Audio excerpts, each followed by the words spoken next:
Hello and welcome to ByteForge. You might be seeing me for the first time here, so I gotta do some introduction. So basically we're gonna cover phones first, but we get to other stuff soon. We're a bunch of tech addicts who'd like to talk about technologies, but here we are. So I don't like to keep you waiting, so let's get to the video. So as 2024 is coming to an end, it's time to look back at the phones that really stood out in different categories, like the cameras, the displays, the power, the performance, and others. Alright, so the first category that I want to talk about is innovation, the design, the feeling of a phone. Well, there's nothing much this year because companies didn't do as crazy stuff as last year, so our options are limited here. So the first one is the CMF Phone 1. It's cool, it's customizable, you can change the back cover to any color you want with a bunch of screws, of course. And the fans have made some crazy stuff with the 3D printers.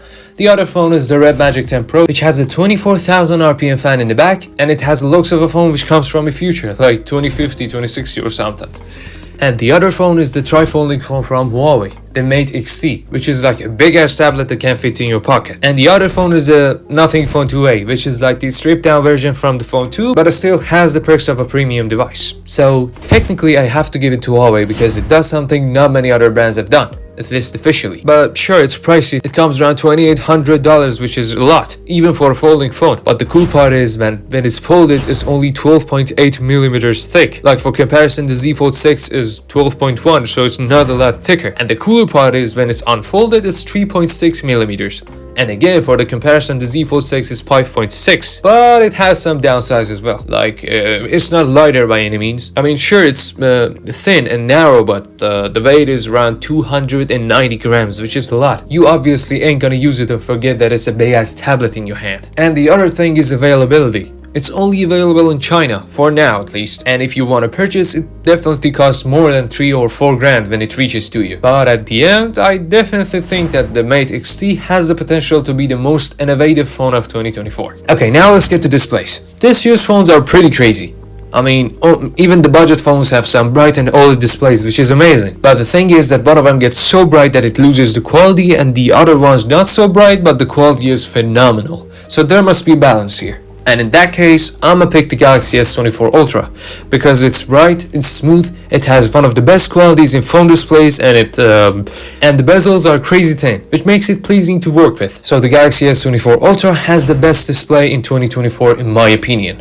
Okay, now it's time for the cameras. It's hard to talk about cameras, especially in the year with every phone has some resolutions that are sharper than my eyes, but definitely they are because I'm using the glasses, so. But the camera section has two parts itself, photos and videos. I'ma start with photos. You're probably gonna pick the S24 Ultra or the iPhone 16 Pro Max or the Pixel 9 Pro, but I ain't gonna do that. Nope.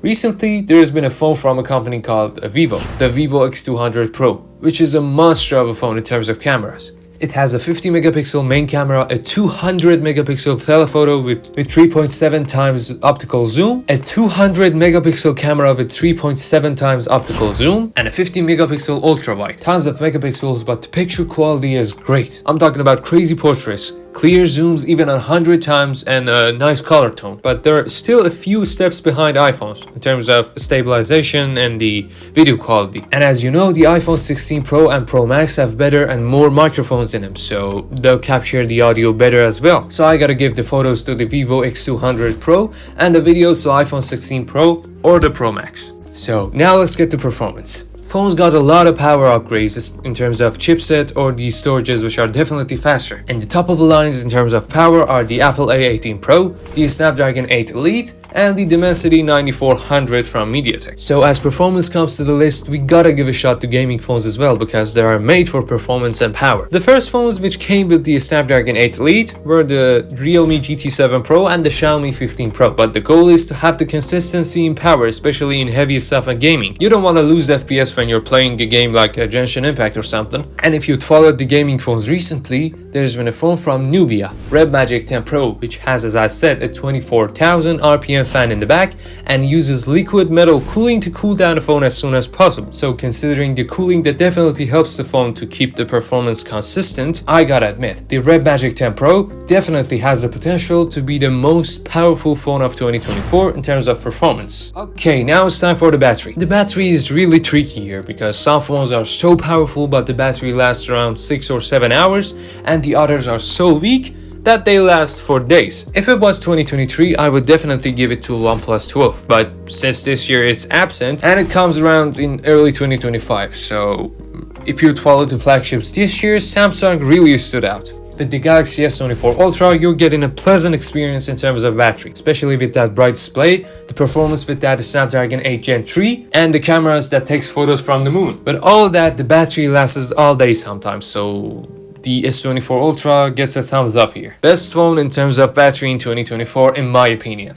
Alright, now let's talk about the phones which are fast, reliable, and most importantly, affordable. There are a bunch of options here. Some of them are from Samsung, some of them are from Xiaomi or Poco, and the others are from Nothing or the CMF. I gotta say, both Samsung and Nothing did a pretty good job here, especially the Samsung with the A series. But there's one phone from Poco, the sub-brand from Xiaomi, which is a monster of a phone, the Poco X6 Pro. This thing has a MediaTek Dimensity 8300 Ultra, which runs games and heavy stuff buttery smooth. It got a 6.7-inch 120Hz AMOLED display with 1800 nits of brightness and with almost uniform bezels. You ain't gonna notice it. And a 64 megapixel main camera which shoots clear photos and it's good. It's really good. You can't complain. And the other thing is it has a 5000 mAh battery which lasts all day, and it has a 67 watt charger in the box. Samsung, Apple, Nothing, Google, take a note. And all of this good stuff is only for $270. What? $270 for this phone?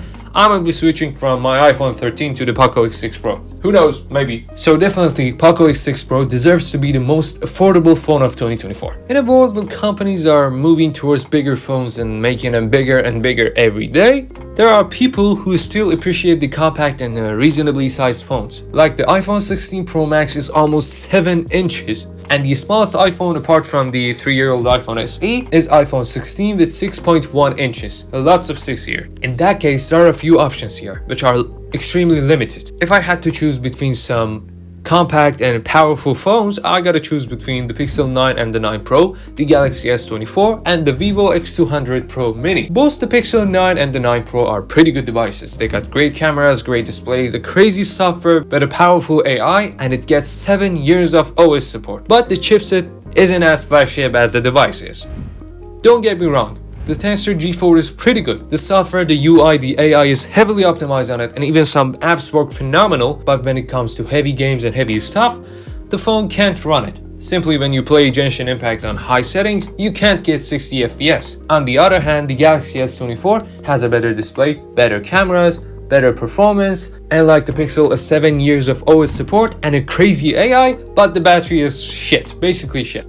But there's other phone from Vivo. The Vivo X200 Pro Mini. It has all the benefits from the Galaxy S24 and the Pixel 9 and 9 Pro, with better stuff as well. It got a crazy bright display with 4500 nits of brightness. You know how much bright it is compared to the S24 Ultra, which gets the best display in 2024? It has 2750 nits of brightness. Like the iPhone 16 Pro Max, the top tier phone of 2024, is only 2000. But this thing has 4500 nits of brightness, which is crazy. I mean, it has the best camera in 2024, in my opinion at least, and it even takes good photos in 100 times zoom, which is amazing. And as I mentioned, the portraits are something else. You ain't gonna see it in any other phones, at least for now. And despite of the size, which is only 6.3 inches, it has a 5700 mAh battery inside, which can last all day. Or 2 days if you're a light user. So I can definitely give Vivo a thumbs up because they made the best compact phone in 2024 with the Vivo X200 Pro Mini. The name is not as compact as the phone is, so... Okay, now let's get to foldables. You see, the thing with the foldables is that it's a form factor that not everybody gonna use because they aren't as good as a regular flagship. But if you're willing to pay around $2,000 for a phone that looks like a book, you're gonna choose something you ain't gonna regret. Well, to be honest, there's nothing much to talk about this year. Like, we got the Z Flip and the Z Fold 6, the Honor Magic V3, and the Google Pixel 9 Pro Fold. Bro, I don't even get that naming. Just got the Pixel Fold 2, what the hell? If I'm gonna choose to daily a phone between these four, I'ma pick Samsung. You may call me an idiot, When there's a Magic V3 which is slimmer and lighter and has the crisp which is almost invisible. But you gotta consider the software too. The amount of effort that Samsung puts in the software is something not every company can do. It's too hard to find a phone that is the size of a tablet when you unfold it and it still performs as a regular flagship. I hope the other companies work more on the optimization yet to change the design of whatever. So it's gonna be the Z Fold 6 here because it got the crazy software, the AI, the software support, the performance, the optimization, the cameras, and the overall build of a phone is good. Alright, now last but not least, let's get to AI. We're living in 2024 and everything comes with AI, even the refrigerator. But basically there are three major companies that have the most powerful AI in smartphones: Apple, Samsung, and Google. So Apple introduced the AI in name of Apple Intelligence in iOS 18, and it made it available on iOS 18.2, which came around 2 or 3 weeks ago, and it's only available on iPhone 16 or the 15 Pro and the Pro Max. So let's see what we got. We got Magic Eraser that we can delete some objects from the photo. Siri got more intelligent and it works with ChatGPT at some point. We got Gemoji that you can make some emojis or stickers with some commands. They got the Image Playground, and you can make some artificial images from your face or some pictures you got in some different situations, again with a bunch of commands. And now your iPhone can translate the ongoing conversation on a phone call. On Google we get the same stuff, but it's better, especially in photos and camera. Like there's a feature on Google called Add that not any company have done, at least not yet. Let me tell you how it works.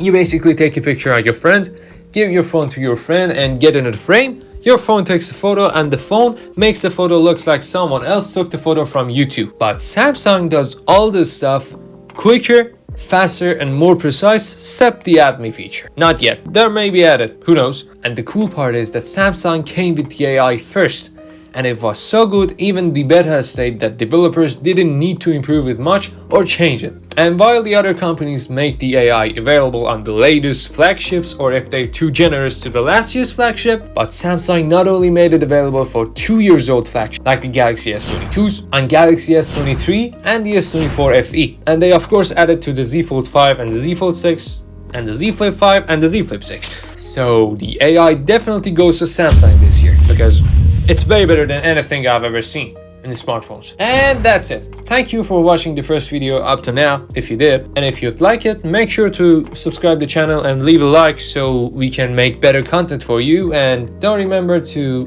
give your opinions in the comment section and we'll answer to all of them. Thank you very much and see you in the next one.